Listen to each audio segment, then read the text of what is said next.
Bismillahirrahmanirrahim. Assalamualaikum warahmatullahi wabarakatuh. Waalaikumsalam warahmatullahi wabarakatuh. Alhamdulillahirrahmanirrahim. Wa binasta'in ala amri dunya wal din. Salatu wassalamu ala asyrafil anbiya'i wal mursalin wa ala alihi wa sahbihi ajmain. Amma ba'du. Alhamdulillahirrahmanirrahim. Pada kesempatan siang hari ini, kita bisa kembali berkumpul dan bermuajah bersama Ustadz kita, Ustadz Ahmad Jalani, dalam kesempatan kajian pekanan di hari Jumat yang penuh berkah ini. Insya Allah masih melanjutkan pembahasan tentang hadis pilihan dari kitab Taisir Al-Fatih Mundi, hadis-hadis pilihan dari Sahih Bukhari. Baik, tidak perlu berlama-lama lagi, marilah kita mulai kajian pada siang hari ini dengan baca al-basmalah. Bismillahirrahmanirrahim. Pada Ustaz Ahmad Jalani, waktu dan tempat kami persilahkan pada tempat tersebut.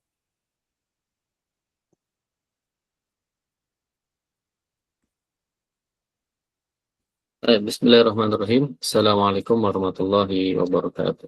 Waalaikumsalam warahmatullahi wabarakatuh. Innal hamdalillah nahmaduhu wa nasta'inuhu wa nastaghfiruh wa na'udzu billahi min shururi anfusina wa min sayyiati a'malina.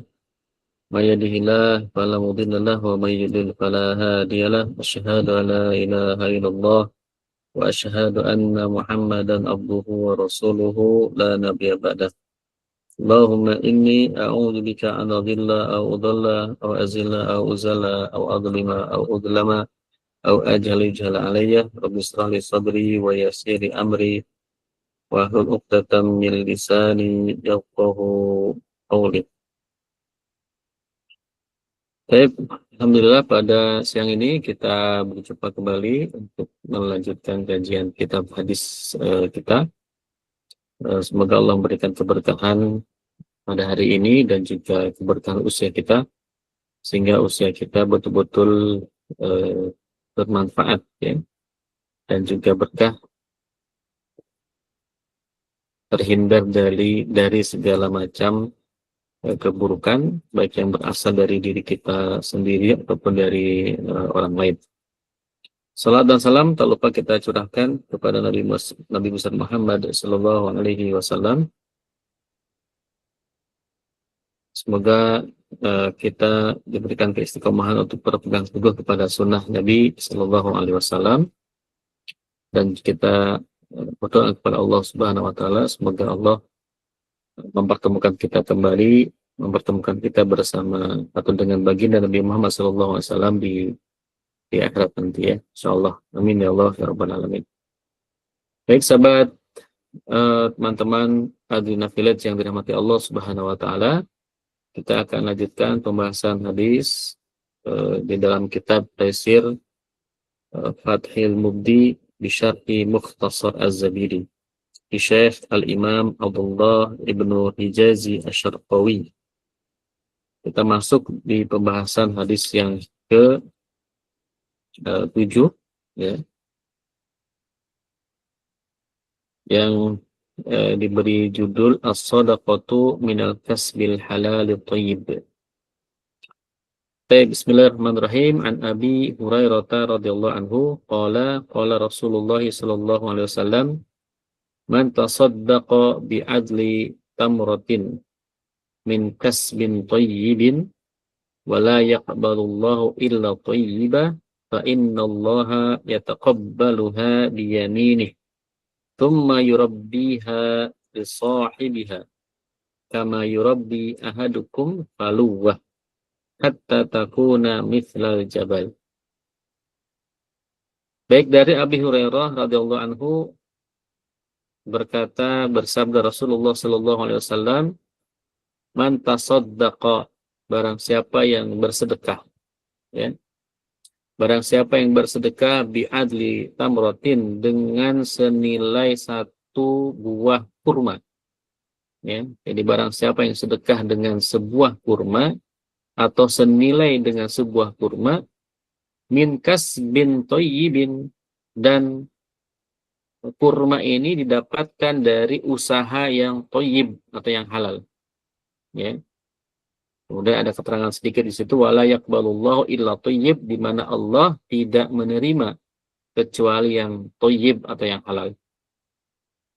Nah, fa innallaha, maka Allah Subhanahu wa taala yataqabbaluha biyaminihi. Allah akan menerima sedekah tersebut biyaminihi dengan tangan kanannya. Tsumma yurabbiha, kemudian Allah mengembangkan sedekah tersebut li sahibiha, kepada pemiliknya, ya.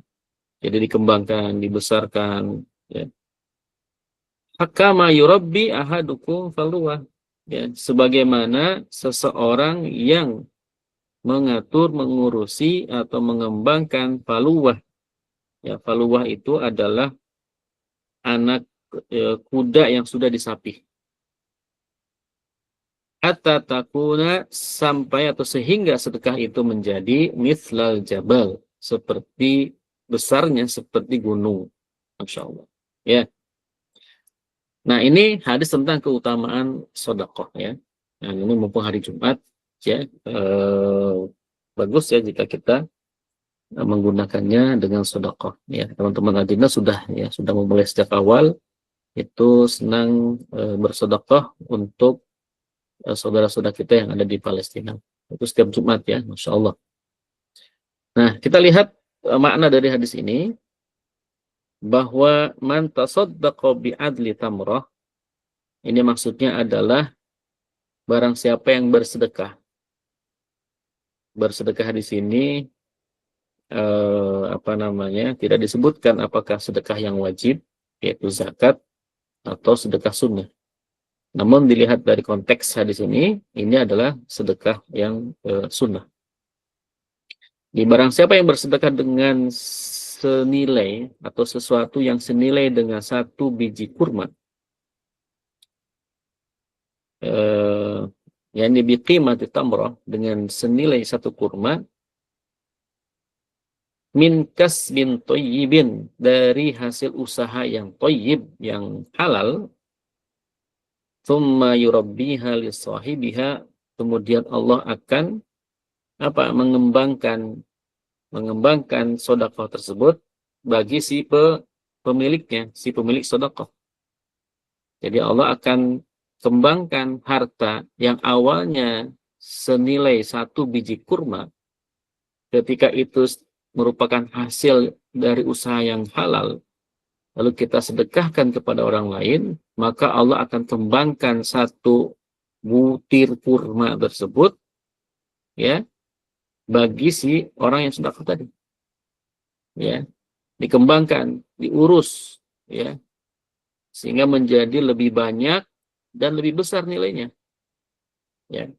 Sebagaimana kama yurabbi ahadukum faluwa, sebagaimana seseorang di antara kalian yang mengurusi, yang mengembangkan anak kuda yang sudah disapih oleh induknya.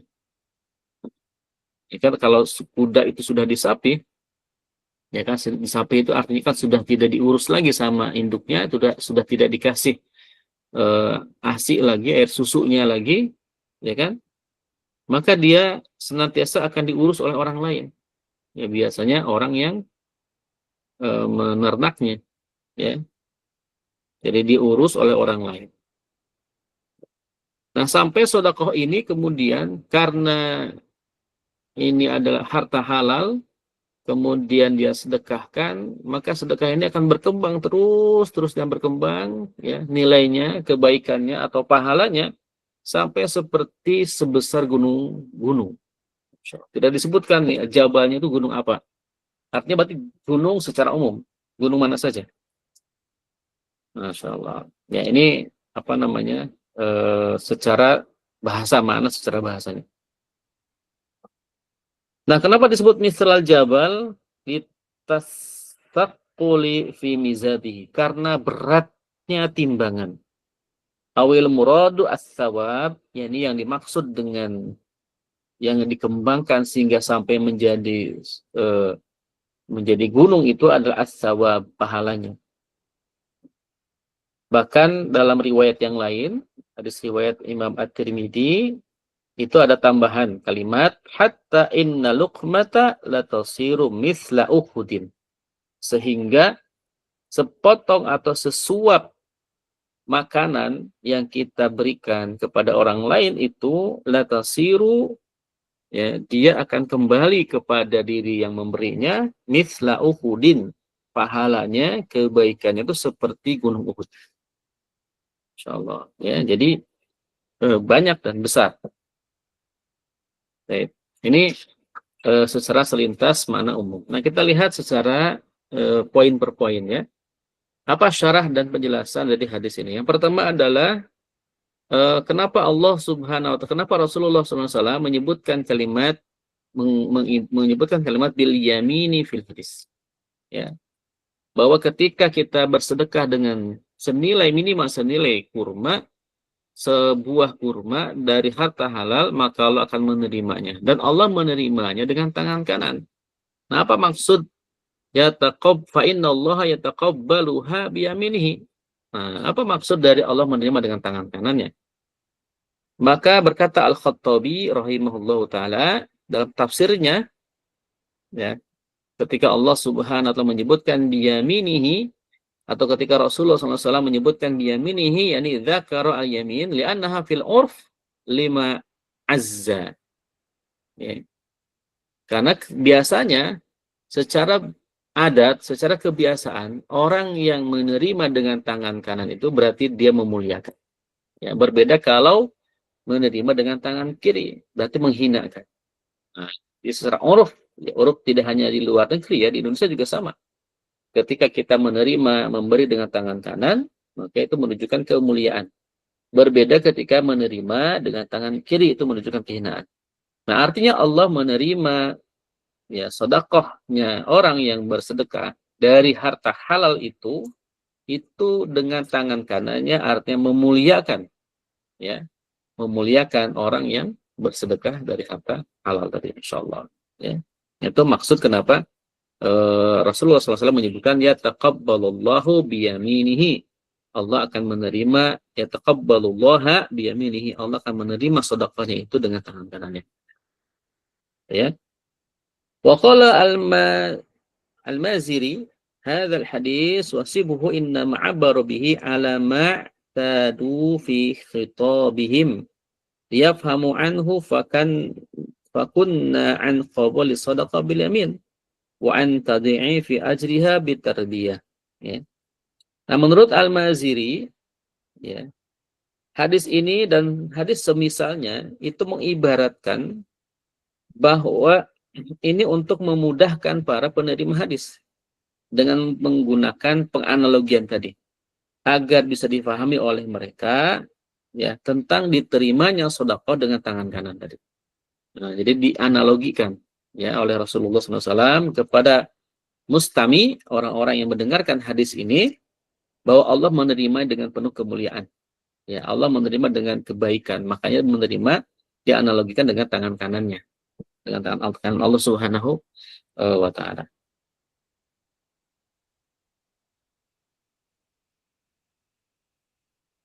Baik. Menurut Al-Qadi Iyad, wa qala Al-Qadi Iyad, lama kana syai'u alladhi yurtada yutalaqqa bil yamini wa yu'khadhu biha ustu'mila fi misli hadha wa ustu'ira lil qabul. Nah, jadi kalau menurut Al-Qadi Iyad, makna Allah menerima dengan tangan kanannya itu maksudnya itu diterima. Nah, jadi sedekahnya itu diterima. Ya, jadi kan kalau diterima itu kan berarti akan mendapatkan pahala, ya, akan mendapatkan kebaikan dari sedekah yang diberikan, ya. Wakila ada juga yang mengatakan al-muradu sur'atal qabul. Ada juga yang mengatakan yang dimaksud adalah Allah cepat menerima ibadah sedekahnya tadi. Makanya dengan tangan kanan itu istilahnya adalah bahwa Allah cepat menerima, tidak ditunda-tunda lagi kebaikan orang yang bersedekah dengan harta halal tadi. Ya. Wakila husnuhu, ada juga yang mengatakan karena kebaikan, ya. Karena baiknya sedekah tadi. Karena baik kemudian Allah mau menerima sedekah tadi. Insyaallah ya. Makanya penting sekali ini bersedekah dengan harta halal. Berarti kebalikannya. Kalau kita ambil mafhum mukhalafahnya, kebalikan dari mana hadis ini, jika kita bersedekah walaupun dengan sebesar atau senilai biji kurma, tapi min kasbi ghairi thayyib, dari usaha yang tidak baik, tidak halal, maka fala yaqbalahullah. Fala yaqba fala yataqabbala fala yataqabbaluha ya biyaminihi, maka Allah tidak akan menerimanya. Ya, baik tangan kanannya ataupun dengan tangan kirinya. Gitu. Ya, ini mafhum mukhalafahnya atau makna kebalikan dari makna tadi. Maka bagi siapapun yang hartanya banyak, kemudian hartanya itu bukan harta halal, kemudian dia bersedekah, maka tetap tidak akan diterima. Karena syarat ya amal itu diterima oleh Allah Subhanahu wa taala kan ada dua. Yang pertama adalah aswabun niyah. Ya, akhlasun niyah. Niat yang paling ikhlas. Ya, kita harus pasang niat yang paling ikhlas agar amal kita diterima. Itu syarat yang pertama.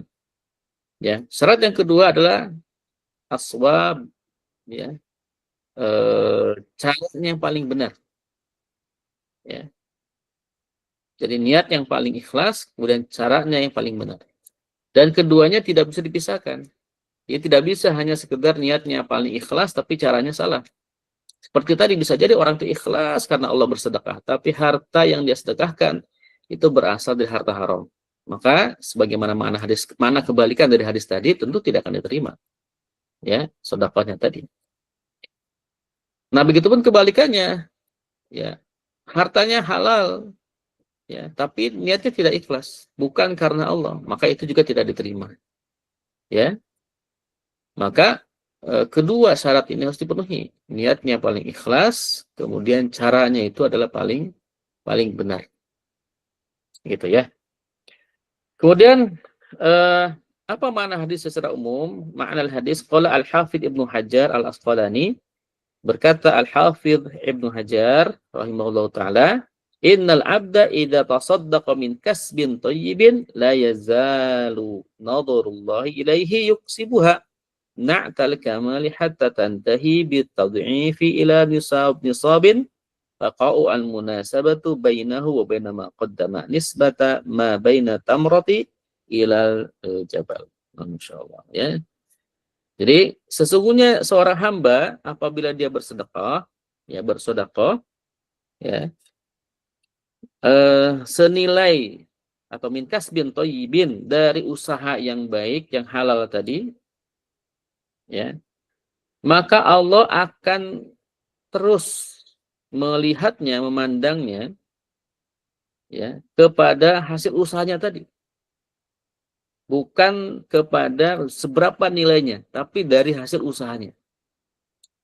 Nah, jadi bukan dilihat dari tadi senilai satu kurma, bukan itu yang dilihat. Tetapi yang dilihat adalah usahanya tadi. Apakah usahanya dari yang halal, apa usahanya dari yang haram. Gitu kan? Sampai kemudian kebaikan dari sedekah yang satu senilai biji kurma tadi itu ditad'if dengan cara Allah lipat gandakan. Ya. Sampai lipatannya itu dari sebutir kurma itu sampai ke sebesar gunung. Berarti kan Masya Allah lipatannya banyak sekali. Berapa ribuan kali lipat gitu dari sebesar biji kurma ya, sebesar kurma kurma tamroh berarti kurma kering kita sedekahkan kepada orang lain, itu Allah balas dengan pahala yang berlipat-lipat ganda atau kebaikan yang berlipat-lipat ganda sampai sebesar gunung. Bahkan disebutkan dalam riwayat lain Imam At-Tirmidzi seperti gunung Uhud. Nah, berarti apa? Berarti yakinlah ketika kita senang bersedekah, jangan khawatir harta kita akan habis. Karena justru dengan sedekah itu Allah lipat gandakan kebaikan yang bisa di dunia ataupun juga di akhirat. Ya. Bisa dibalas dengan kebaikan yang lain atau harta yang lain yang kita kadang-kadang tidak menyangkanya, tidak menduganya. Gitu. Nah, tapi syaratnya tadi, niatnya harus ikhlas karena Allah, kemudian harta yang didapatkan adalah harta yang halal. Oke, insya Allah ini akan dilipat-lipat gandakan sampai sebesar gunung, ya. Digambarkan tadi sebesar gunung Uhud. Taib ma yursidu ilail hadis, apa yang bisa diambil dari hadis ini? Ini hadis ini memang pendek ya, cukup pendek tapi tidak terlalu pendek ya, tapi penjelasannya sangat singkat sekali. Bahwa yang pertama sa'atu fadillahi wa 'azimi rahmatih, wa jazilu karumihi, ya. Bahwa luasnya keutamaan Allah dan besarnya rahmat Allah dan agungnya kemuliaan Allah Subhanahu wa taala. Ya, dari hadis ini kita bisa lihat ya betapa Allah itu Maha Pemurah. Yang ketiga, bayanu fadli shadaqah wa idhamiha walau bi syai'in qalil. Penjelasan keutamaan sedekah dan besarnya balasan sedekah walaupun hanya sedikit yang kita sedekahkan. Insyaallah ya. Bahkan kan ada dalam ayat ya disebutkan ketika manusia itu ditanya, seandainya ya, kamu itu dikembalikan ke muka bumi ini, dihidupkan kembali ke muka bumi, maka apa yang antum akan lakukan? Maka dia akan menjawab langsung, saya akan sedekah. Gitu. Kenapa? Karena sedekah itu pahalanya jariyah, gitu kan? Itu sampai kita meninggal pun pahalanya terus mengalir. Ya, sedekah, misalkan wakaf, ya wakaf lahan, wakaf bangunan atau apapun itu. Ya, apalagi misalkan membangun masjid, pahala jariyahnya luar biasa, membangun ma'had, pesantren yang mengajarkan agama kepada anak-anak, ya, dan seterusnya. Jadi itu akan menjadi pahala yang terus-terusan mengalir. Ya, makanya orang yang sudah meninggal ketika ditanya kembali, ya, apa kira-kira yang akan Anda lakukan ketika dihidupkan kembali? Maka jawabannya sedekah. Ya, karena itulah. Ya, kalau sholat kan ketika beres sholat selesai sudah. Pahalanya hanya ketika dia sholat. Tapi kalau sedekah, ya wakaf, Masya Allah itu terus-terusan mengalir. Yang kelima adalah mudha'afatullahi ta'ala li ajri bila hisabin. Allah akan melipat gandakan pahala tanpa perhitungan. Tanpa dihitung-hitung. Kalau kita lihat kan satu buah kurma kering, berlipat-lipat ganda sampai seperti gunung, tidak dijelaskan gunung yang mana. Ya, ada yang menyebutkan hadis riwayat ini Gunung Uhud. Gunung Uhud juga harus diukur seberapa besar itu. Nah, tapi hadis tadi menyebutkan tidak disebutkan gunung yang mana. Artinya apa? Ini berarti berlipat-lipat tanpa Allah hitung-hitung. Ya, tanpa perhitungan. Masya Allah ya. Baik, ya mudah-mudahan dengan hadis ini kita makin semangat untuk bersedekah. Ya, jangan menunggu kaya untuk sedekah. Ya, Insya Allah harta yang kita miliki, kita bisa sedekahkan kepada orang-orang yang sedang menuntut ilmu, ya, pada orang-orang yang taat ibadahnya. Lihat kan sedekah. Ya.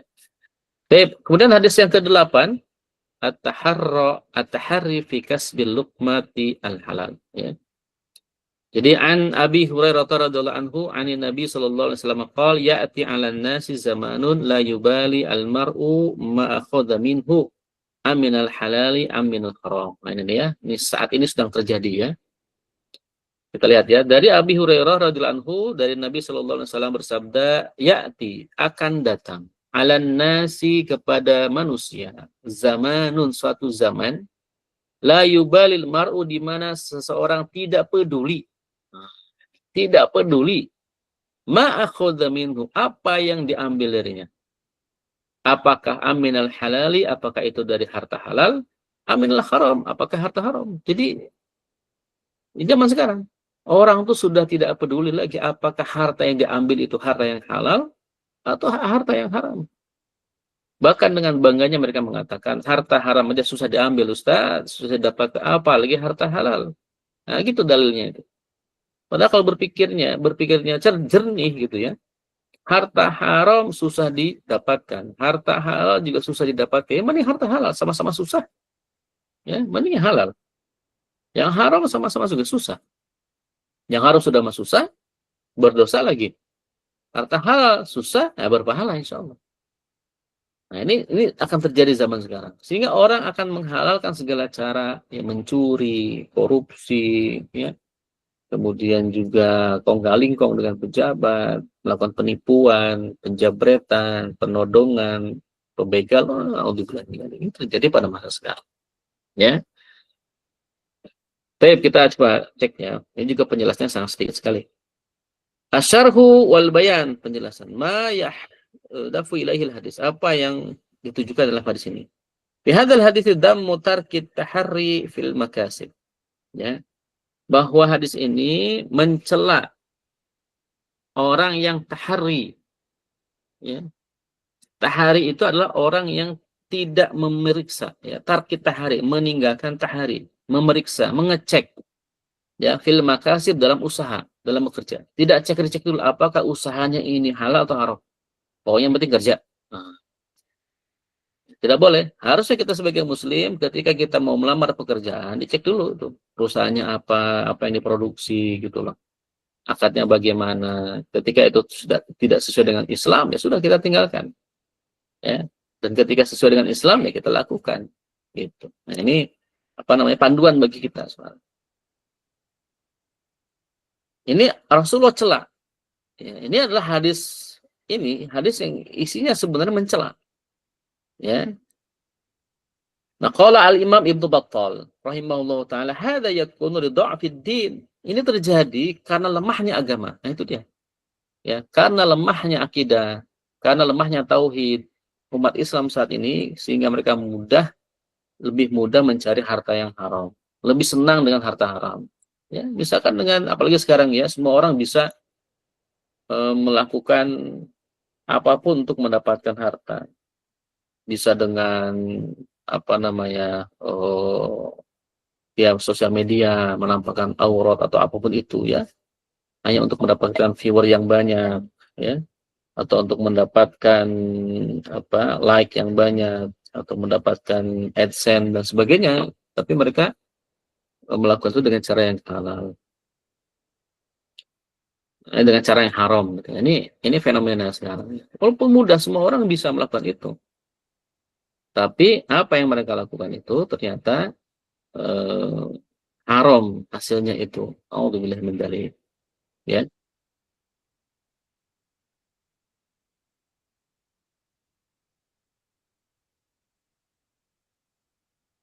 Baik. Kemudian wa umumul fitan, yang pertama karena lemahnya agama, ya, dha'fus sadid fi fahmil Islam, karena lemahnya pemahaman Islam kaum muslimin saat ini. Kemudian wa umumul fitan, karena saking sudah merajalelanya fitnah-fitnah.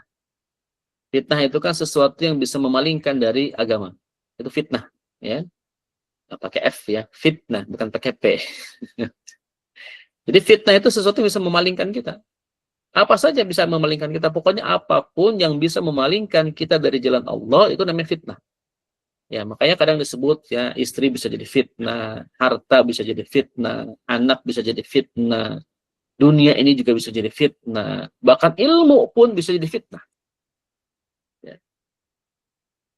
Mungkin dengan dia merasa dirinya berilmu, dia sombong, ya kan? Nah, fitnah, memalingkan dia yang harusnya menyampaikan ilmu dengan ikhlas karena Allah, tapi dengan kesombongan. Ingin disebut ustadz, ingin disebut kiai, ingin disebut macam-macam. Apalagi seorang fenomena naudzubillah min dzalik, ya. Banyak para penyiar-penyiar agama itu yang jadi mencoreng gitu, ya, dengan melakukan pelecehan terhadap, ya, walaupun anak-anak kecil, tapi mereka anak kecil perempuan, gitu kan, sudah tidak sepantasnya begitu, ya, dengan berdalih karomah misalkan anak kiai atau sebagainya. Nah, ini, ya, jadi naudzubillah min dzalik, ini fitnah, itu bisa menjadi fitnah bagi dirinya, ada juga bagi umat Islam. Ketika umat Islam mengiyakan apa yang dilakukan oleh si pemuka agama tersebut, berarti kan menjadi pendalil, jadi dalih itu, jadi dalil gitu, ya.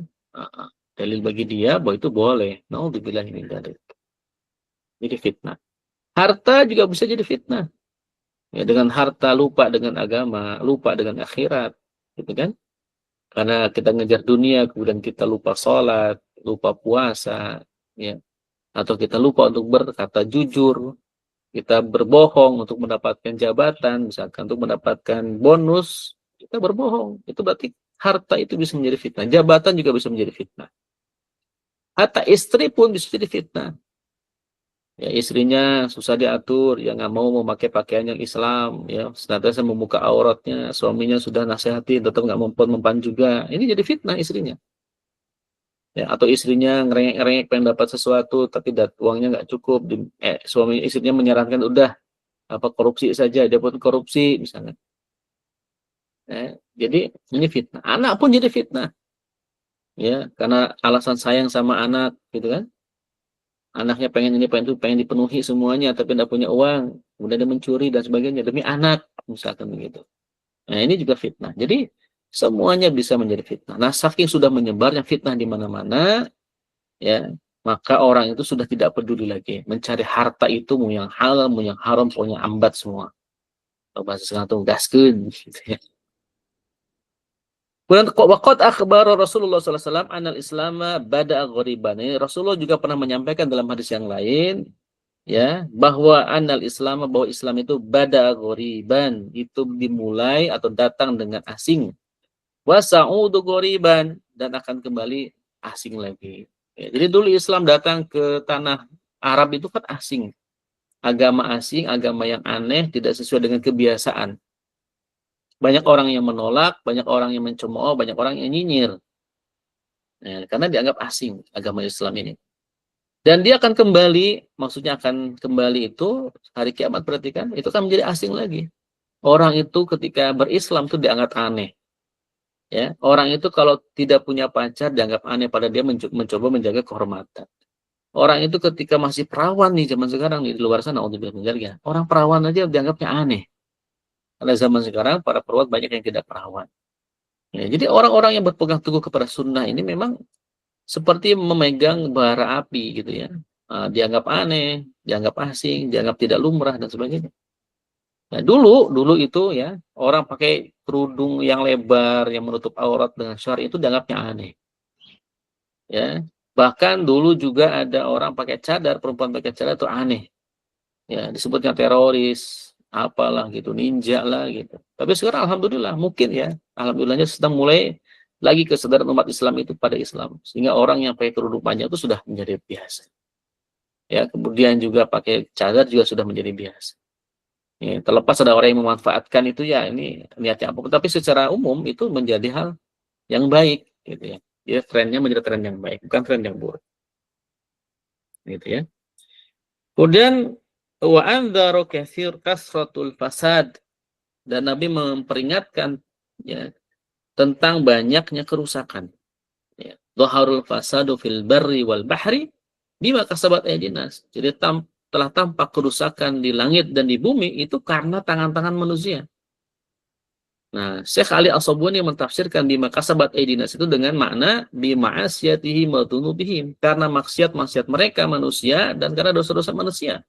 Maka tampaklah kerusakan di muka bumi dan juga muka lautan. Nah, maksud kerusakan ini tidak hanya kerusakan fisik, seperti bencana, itu kan juga tidak lepas dari tangan-tangan manusia, ya, yang menghancurkan hutan, ya, tidak menumbuhkan atau tidak menanam kembali, reboisasi dan sebagainya. Ya, buang sampah sembarangan, tidak peduli ketika sampah numpuk di tengah jalan, atau ketika ada selokan mampet pun dia nggak peduli. Ini kan berarti maksiat semua itu. Ya. Atau juga karena maksiat-maksiat yang lain. Ya. Sehingga apa? Tampak kerusakan di langit dan di bumi, kerusakan akhlak, kerusakan adab, ya, kerusakan moral, ya, kerusakan finansial, ekonomi, kerusakan sosial, kerusakan politik, ya, kerusakan pendidikan.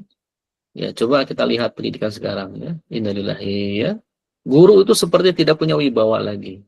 Guru menjadi khawatir ketika mendidik anak-anaknya itu. Kenapa? Sebentar-bentar dilaporin. Ya paling hanya sekedar dicubit saja.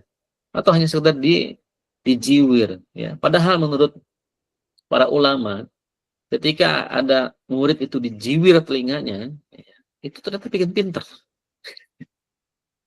Jadi dia ta'adib dengan cara dijewer telinganya itu. Dulu Al-Fakir sering dijewer ya sama guru ya. Nah, itu ternyata bikin pintar.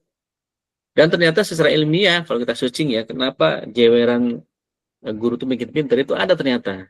Ya, ada saraf yang ketika saraf itu nyambung ke otak, ada di telinga. Jadi kalau dia dijewer itu, nah, katanya akan merangsang kecerdasan. Nah, itu Masya Allah itu.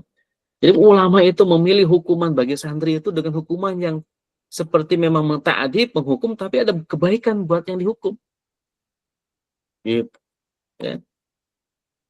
Nah, Al-Fakir pernah dapat cerita dari Syekh, ya, Syekh Nasruddin itu ketika ditanya sama santri. Ada santri yang bertanya kepada Syekh ini, Syekh, tolong berikan kami motivasi. Motivasi apa yang membuat Syekh kok bisa seperti ini? Karena beliau itu hafal Quran 30 juz, mungkin betul itu beliau itu.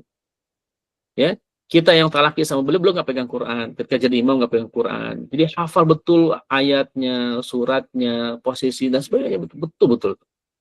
Ya, sampai juga tafsirnya, maknanya belum paham betul ya. Selain dua orang Arab gitu ya, ditanya sama murid-murid sama santri, apa yang membuat saya itu bisa seperti ini? Motivasi apa yang didapatkan oleh saya ketika saya bisa seperti ini? Apa jawaban saya? Kata saya itu, ya saya selama ini sejak kecil tidak pernah dapat motivasi katanya. Kaget anak-anak loh, kok nggak dapat motivasi? Lalu apa yang bikin saya seperti ini? Angso katanya, apa tongkat, rotan. Jadi yang bikin saya sepertinya rotan. Ya, sejak kecil itu ditakdir sama guru itu dengan rotan gitu. Salah, cetak, ya kan, Masya Allah. Jadi saya begini-begini yang bisa bikin anak tuh berhasil itu. Ya kan? Mungkin teman-teman yang di sini yang usianya sudah 40-an ngalami dulu waktu SD ya, waktu nggak ngaji di kampung gitu kan. Apakah juga ngalami gitu. Itu ngaji kalau salah baca cetot tangan kita tuh cepat pakai pakai bambu kecil atau rotan, cetat gitu kan. Salah cetat, tapi karena itu jadi pengen bisa gitu. Anak sekarang itu cetat dikit langsung nangis lapor sama orang tuanya, dilaporin ke polisi. Ya pantas anaknya nggak berhasil dididik gitu. Jadi ngelunjak gitu kan. Nah, ini berarti kan apa namanya fasad dalam pendidikan.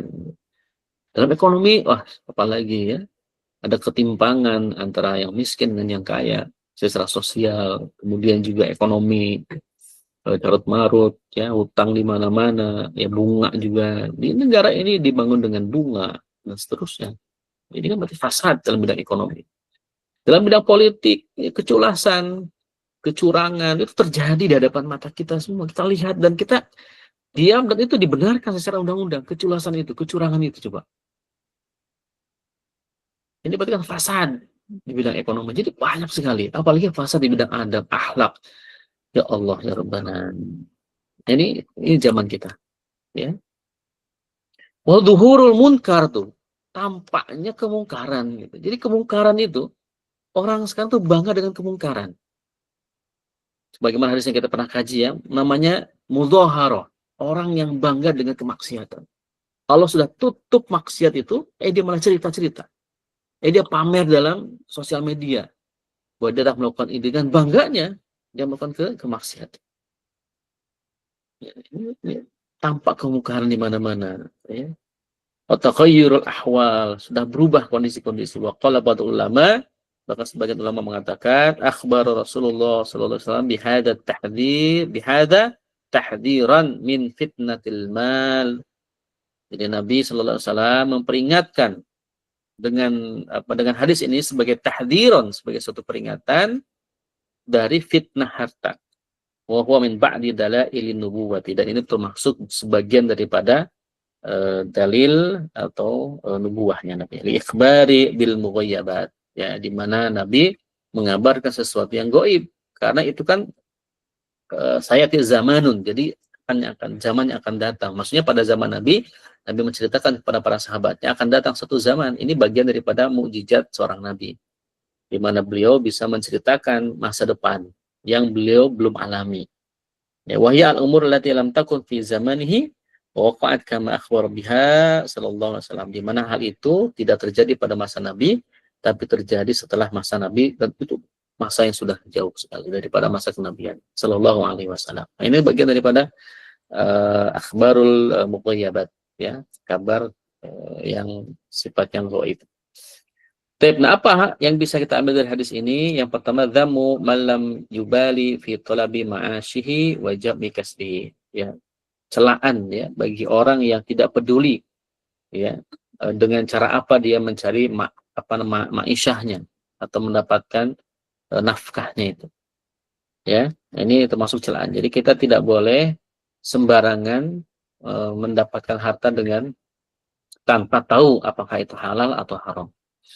Ya, sering suka muncul ya akun-akun Telegram atau WA yang dihack oleh orang lain, dia nyebar-nyebar link, ya, nyebar link dan sebagainya. Atau mungkin muncul link pinjaman online atau judi online, ya. Nah, itu kan muncul iklannya di YouTube atau di mana itu. Nah, itu semua adalah harus diperhatikan dulu apa hukumnya. Kalau sudah jelas haram, ya tinggalkan. Ya, jangan lagi nyaman dalam mencari harta yang haram. Yang ketiga, wujub tahari al-halal thayyib wa jinabil haram al-khabis. Ya, kewajiban memeriksa, mengecek ya kehalalan apa yang kita usahakan itu. Ya, dan menjauhi keharaman yang buruk tadi. Gitu ya. Yang keempat, min mu'jizatihi sallallahu alaihi wasallam ikhbaruhu bi ba'dil umuri allati satahsulu fil mustaqbal. Termasuk bagian daripada mujizat Nabi sallallahu alaihi wasallam yaitu kabar ya berita dengan sebagian perkara yang akan terjadi pada masa yang akan datang. Ini sebagian daripada mujizat Nabi sallallahu alaihi wasallam. Nah, baik.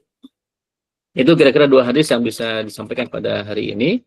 Ya, semoga bermanfaat. Hadis yang pertama tadi berkaitan dengan keutamaan sedekah.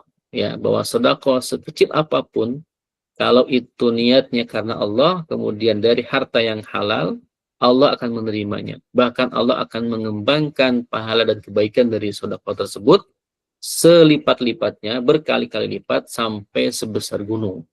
Ya, kelipatannya itu Masya Allah. Ini saking maha rahimnya Allah Subhanahu wa taala terhadap orang yang bersedekah. Nah, tentu sedekah ini kan bisa membantu orang, ya, menyelamatkan orang dan sebagainya.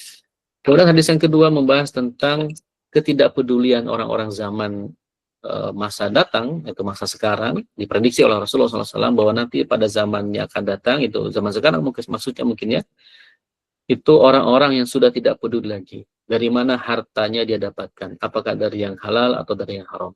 Ya. Mereka mengejar harta, tidak mengecek, tidak memeriksa, ya, tidak memvalidasi apakah hartanya itu halal atau haram. Yang penting dapat harta banyak, gitu ya. Maka banyak orang-orang yang mendapatkan harta dengan cara yang haram, baik dengan pekerjaan yang haram atau dengan cara-cara yang haram. Ya, bisa saja pekerjaannya halal, tapi dia mendapatkan gajinya dengan cara yang haram, misalkan begitu ya, dengan cara curang, misalkan ya, dengan cara berbohong dan sebagainya, itu bisa menjadikan harta itu haram, ya. Dan peringatan terakhir bahwa harta haram ini akan berefek kepada keluarga.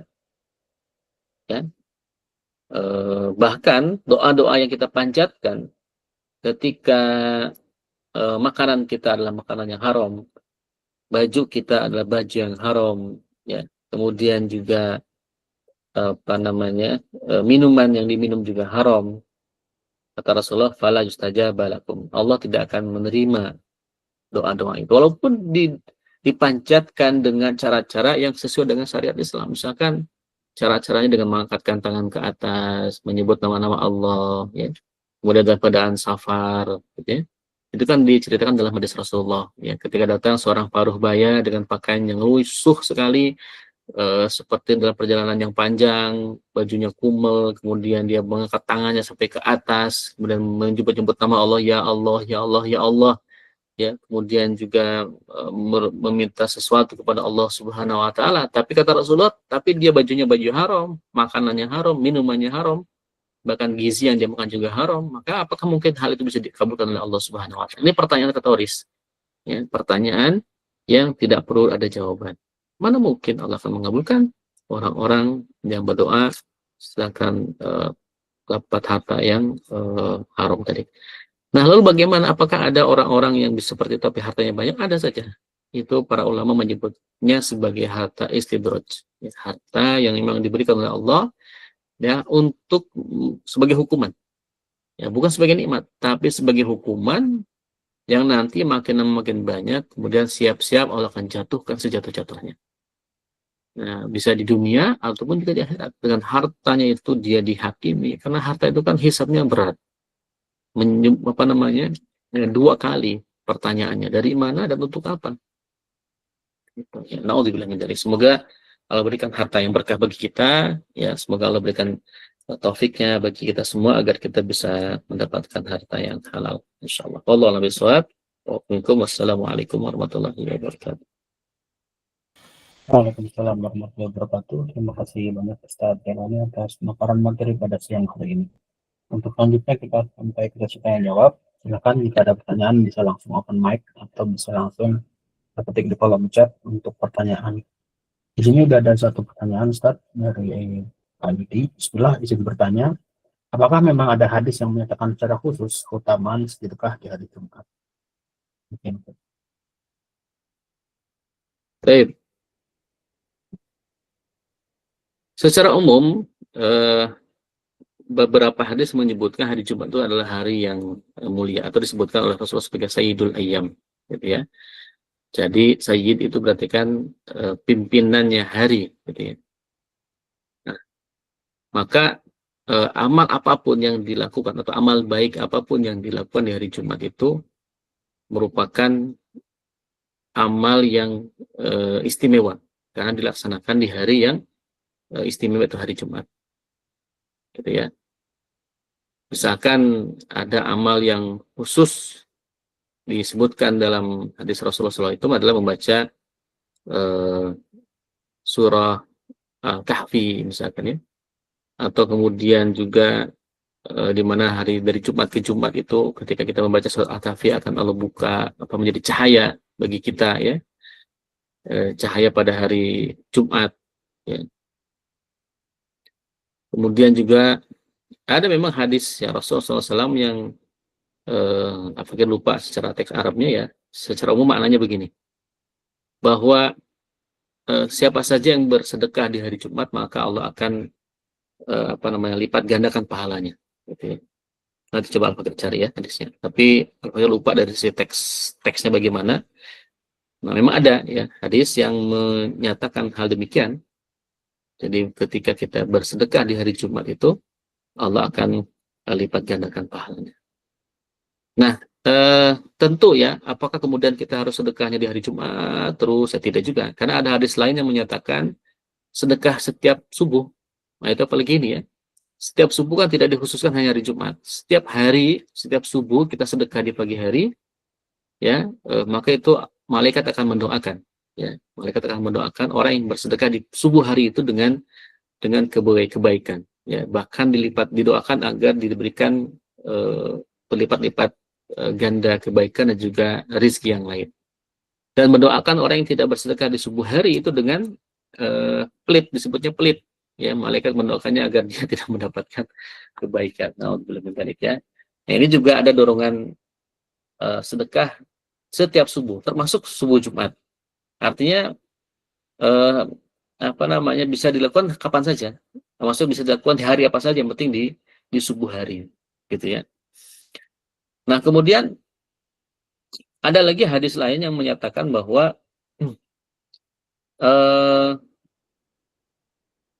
kita melakukan apa nih ya sedikit ini berhubungan dengan istri misalkan di Jumat pagi, gitu ya. Ada juga keutamaan hari Jumat itu salah satunya adalah berhubungan dengan suami istri di pagi hari, bukan di malam Jumatnya, tapi di pagi harinya. Ya, sebelum berangkat sholat Jumat dan sebagainya, gitu ya. Ini bisa dikatakan sunnah Nabi katanya. Itu juga ada.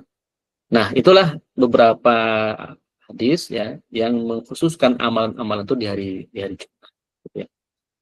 Nah, tentu berarti kan ini ada keistimewaan hari, ya. Karena Allah itu sering mengklasifikasikan, misalkan bulan, ya mana bulan di antara 12 bulan itu yang mulia atau yang disebut sebagai bulan yang suci, bulan haram, ya kan. Misalkan bulan Ramadan, di antara semua bulan itu bulan Ramadan yang paling mulia, ya. Kemudian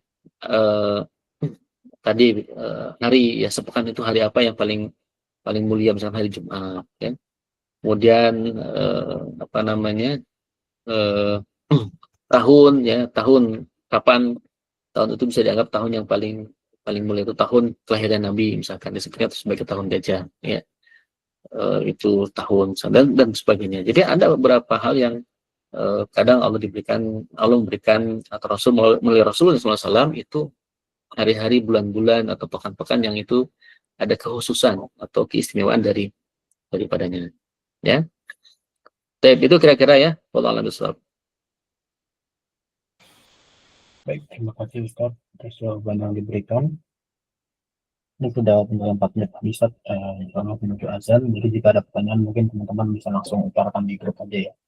Saya ingin mengingatkan termasuk kepada saya sendiri ya, untuk teman-teman yang belum, ini untuk One Week One Juice-nya dan juga untuk share inspirasi ayat di grup, silakan untuk segera di-share ya.